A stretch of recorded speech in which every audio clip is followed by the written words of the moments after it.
turn this shit off now.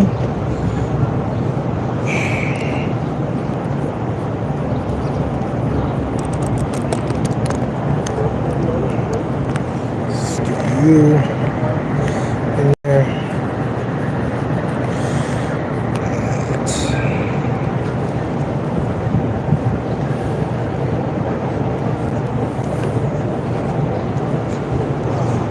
This is off, by the way. This is not on. Let me stop trying to get on my case.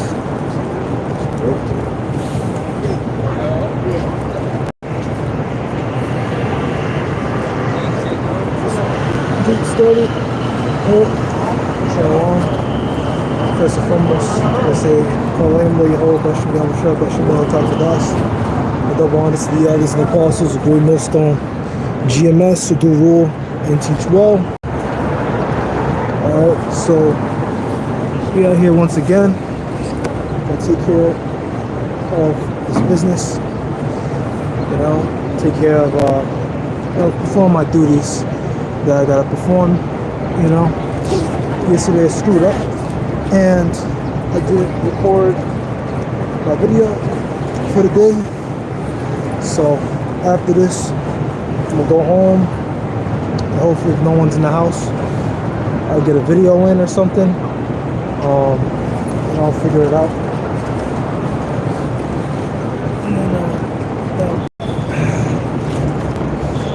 So you got somebody in here. Alright, so today we're gonna, get into this book I got here. It's called Issachar. Jewish history, Jewish religion. I'm getting pretty far in the book, and within the book they mention something about Martin Luther King and the relationship between, rabbis and the civil rights. Basically, that the whole thing was a farce, which is something that we already know about. So if this can roll, we'll get that. I also got another article about an island nation dealing with droughts, and we talked about in prophecy how droughts were prophesied to happen and how there will be less drinkable water over time. As you all know, if any of you guys are familiar with geology and a little science and whatever, or just basic human knowledge, fresh water is the water that we people can drink. You can't drink salt water unless you can boil it, then you can drink it. So, as scriptures talk about, 6th chapter talks about it. And also, we know that later on, when the missiles hit the water, you're going to have wormwood, and that's going to contaminate the water and make there be even less drinking water. Right? So there's going to be a famine of food, but also a famine of water, which, once again, as we all know, water shouldn't even have been sold to begin with. We live on a planet that's mostly water, even though, very little of it is drinkable water, it's still water. Water should never be sold. So, I'm here, and I got Issachar open, and you can find a PDF for it, just online. Just look up that. That's the name of the link. Sure to get your hands on it. Right. So, interesting book. Totalitarian history. We don't really need to get into that. I can get into that later. The deception continues. Alright, so pretty much, and it's kind of part of the book, he's kind of exposing a lot of the hypocrisy that, head rabbinical teachers kind of put out there. It's even written in the Talmud that if you're a Jew, right, and we know that a Jew, according to the office of chief rabbinate, which is located on Yirmiyahu Street, Jerusalem, that to be considered a Jew and be allowed to return, you have to have a great-grandmother who happened to be practicing Judaism, okay? Or some of them non-Orthodox, except fathers as well. But you have to have someone in your family that just happens to do Judaism, which that right there, open and shut case. Just because you happen to practice this type of faith does not mean that you're actually people, So we can start here. So this is Israel Shahak, Jewish History and Jewish Religion, Prejudice and Prevarication, page 25. The second example comes from the USA, again from an English translation of a book by Maimonides, which that was a rabbi, a Jewish philosopher who was kind of, pushing out, their stuff. They even got they have a medical center in Brooklyn named after him. So we could just look at Maimonides, Wikipedia, right? He was around Moses ben Maimon. He was around 1138 AD to 1204 AD, right? It's around about the time, after the Khazar conversion, which I believe they started converting around about 1100s, 1200s AD, right? And I didn't make this up, so none of you can say that, this is hate speech or whatever. This is, from their own stuff, First is the acronym Ramban, right? Was a Sephardic Jewish philosopher who became one of the most prolific and influential Torah scholars of the Middle Age. At this time, he was also a predominant astronomer and physician, served as the personal physician of Saladin, right? Which Saladin, is a Persian. Yep, he was around in the Crusade. I think he fought off against what's his name? That famous guy. I think it was Sir. It was King something. If you ever, they made a game about him, man. But you could look it up. Look up Saladin. He fought off against Jake out there in Europe. Right. So this guy was allied with them, which is what they were doing. They were all up and down with them too.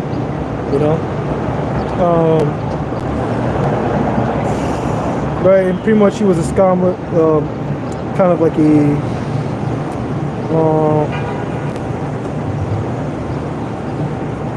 he was posthumously acknowledged as one of the most foremost rabbinic decisors and philosophers in Jewish history. And his copious work comprises the cornerstone of Jewish scholarship.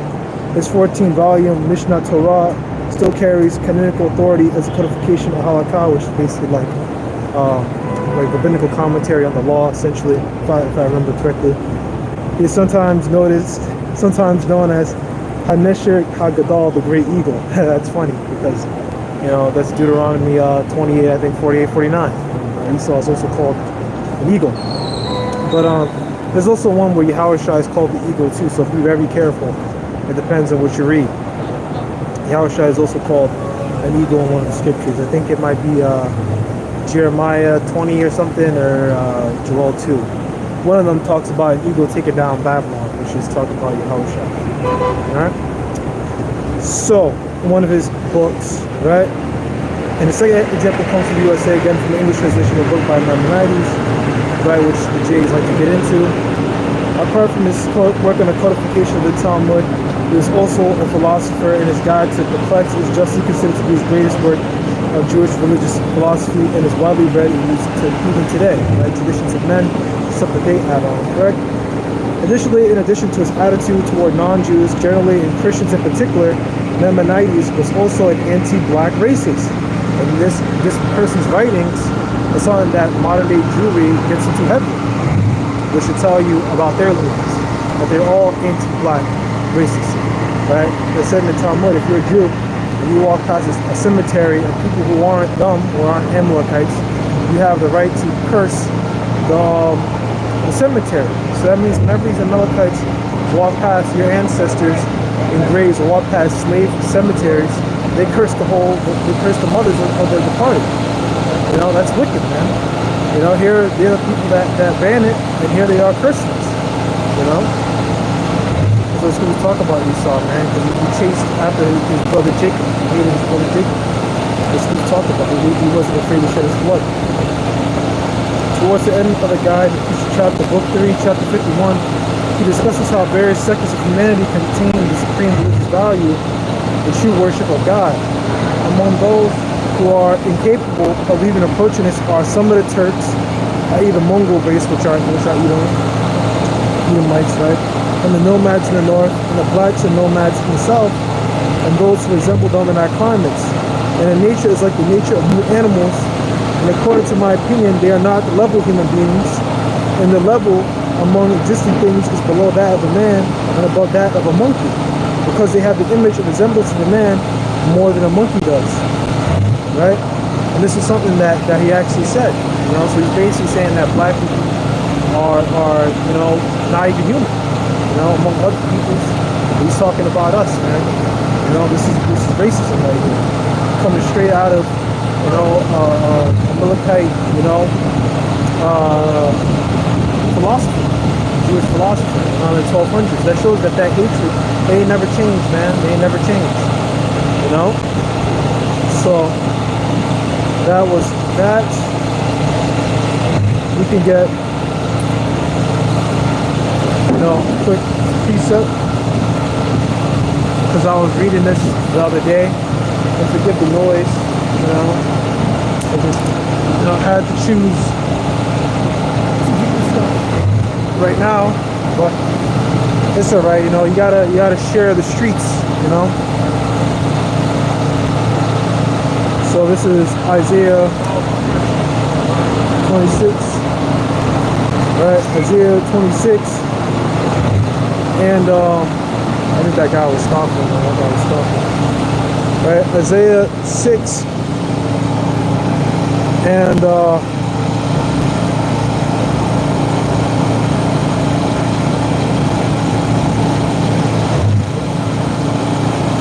what's up here? Isaiah 26 and 3 and 8.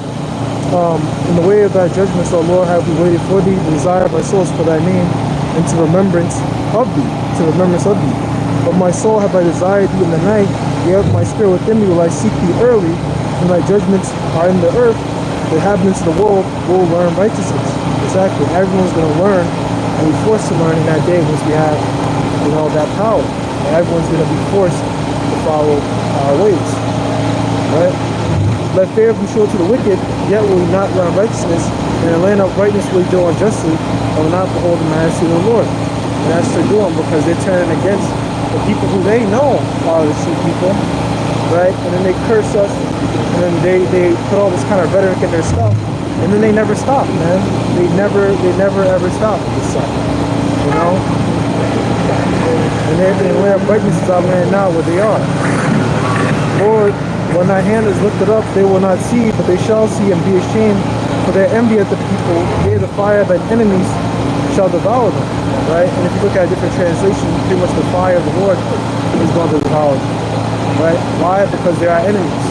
And how they are our enemies? Because in their books and in their writings, they clearly show how much they dislike us, how lowly they think of us, how they think of us as lower than monkeys, man, as lower than human. You know, above the level of a youth, but below the level of a human, right? We can keep reading on. Then I'll get another one. Hopefully this is coming in. But right? This is Isaiah 26 and 12.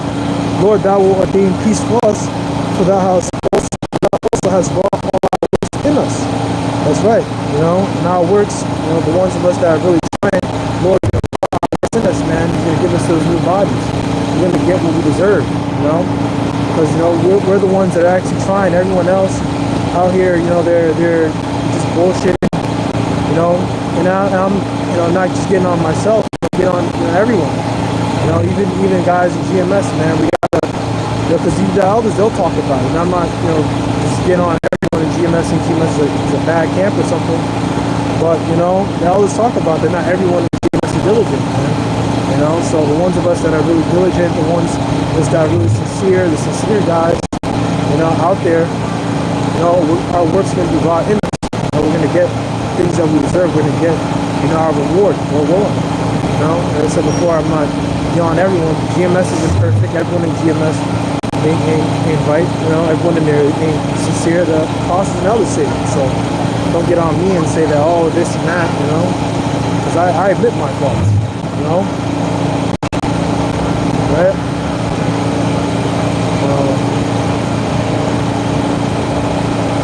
Oh Lord, right there's 13. Oh Lord, our power, other lords beside thee have had dominion over us. Right?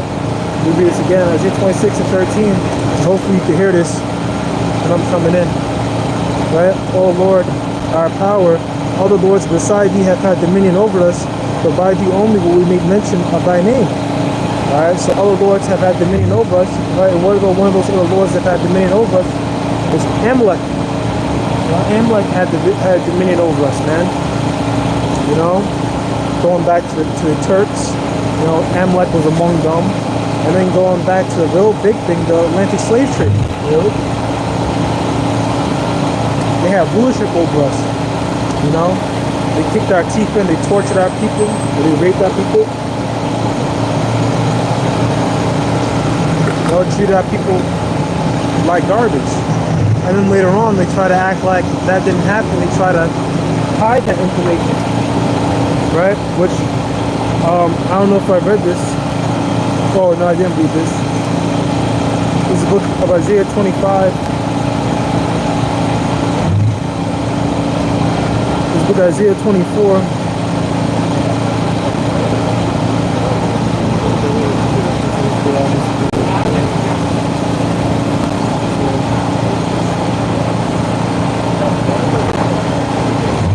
Move it a little bit. Give me a quick second here. Which is Maker destroying this mountain. Let me see what this is.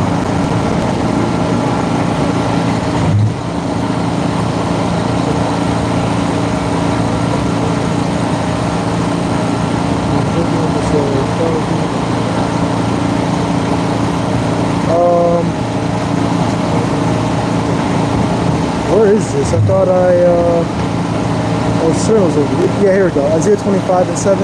Who destroy in this mountain the face of the covering cast over all people, and the veil that is spread upon all nations, right? You know that mountain is a government, and that veil is something that hides something, right?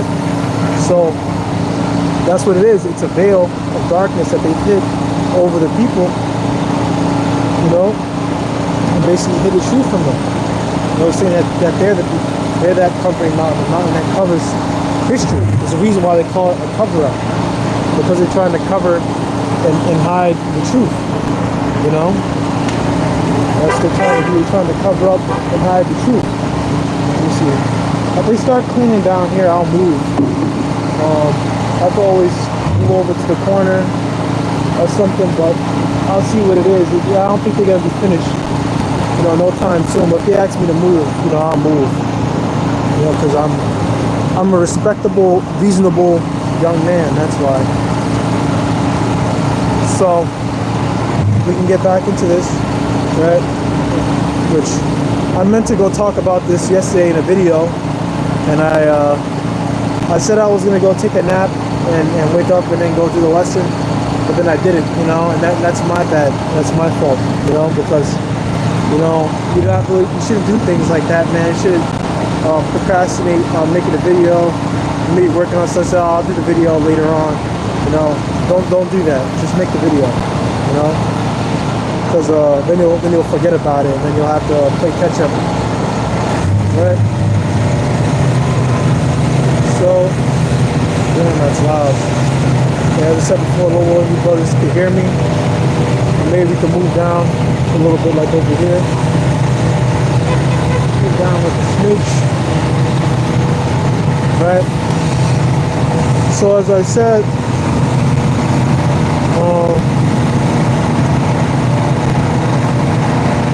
yeah, we can skip down here, right?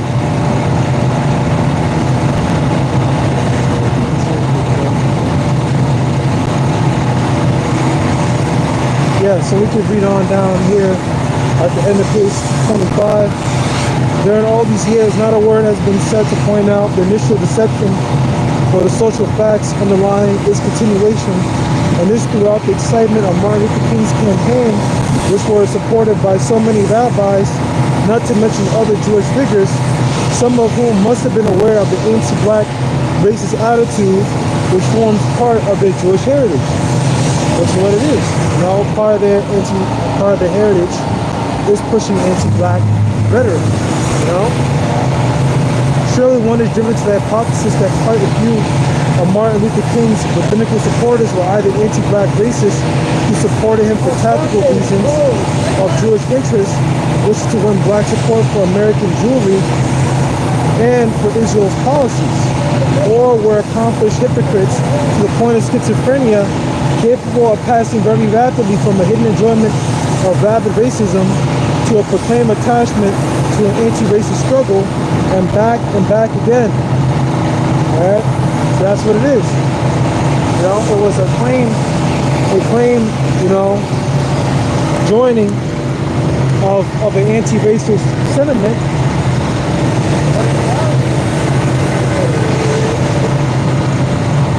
They didn't care at all. Because you see, the thing about Amalek is that going all the way back to the colonial era, you know, Amalek always pushed for religious freedom, but it was really to get freedom for himself. You know, he didn't give a goddamn about anyone else. Yeah, they're gonna keep moving down, and they're gonna eventually. I'm gonna have to leave eventually. I'm gonna try to give you like a few more minutes. I'll see what it is. If they keep pushing down, I don't know, because I don't know what I'm gonna do, because the other camp spot that I normally use, that spot got taken over, man. You know, that one has other people in there now, because there's some sort of event going on, so it's chaos down there. Why would you do that? You know? Yeah, I don't think you're gonna hear me. I'm gonna give you guys like a few more minutes, and then I'm just gonna call it for today. You know, this day is just a wash, but you know, at least I came out here and gave you something. You know.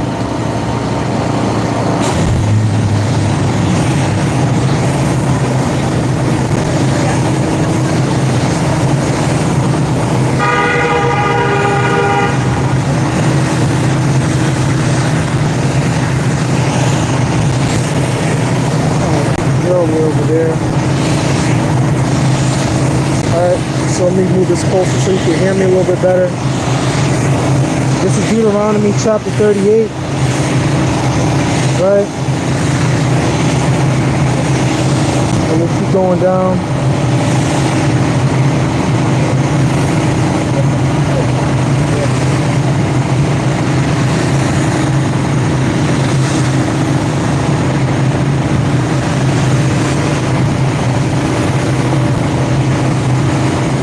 This is the book of Deuteronomy 28 and 37, right?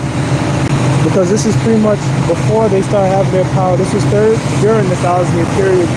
The Mennonites wrote that stuff, but that was before Amalek had the power. They were in other people's nations and pretty much kind of chilling around there, you know? And they got into political power because these other nations, they didn't care, you know? So they would allow them to join their nation and be around them. You know, Deuteronomy 28 and 36, right, and 37, and that shall become astonishment and a proverb and a byword among all the nations where the Lord shall lead thee, right? That's what happened. You know, we were made an astonishment and a byword, and that's why, you know, going back all the way into the 1100s, you know, the Amalekites always been talking about us and talking shit about us. You know, saying that we were monkeys and that we were this and we were that. They've always had, you know, a high degree of anti-black racism deep within them. You know, always. They've always, you know, had something against us. You know? Maybe I could go around the corner. Eventually they're gonna come all the way down here. Eventually they're gonna come all the way down here. God damn it. Alright. I think there's a problem all the way down there. There's a reason why I can't transfer. I'm gonna go check it out. I'm gonna give all praise on to Bashim Yahushua. I'm gonna go check this out. And Shalom.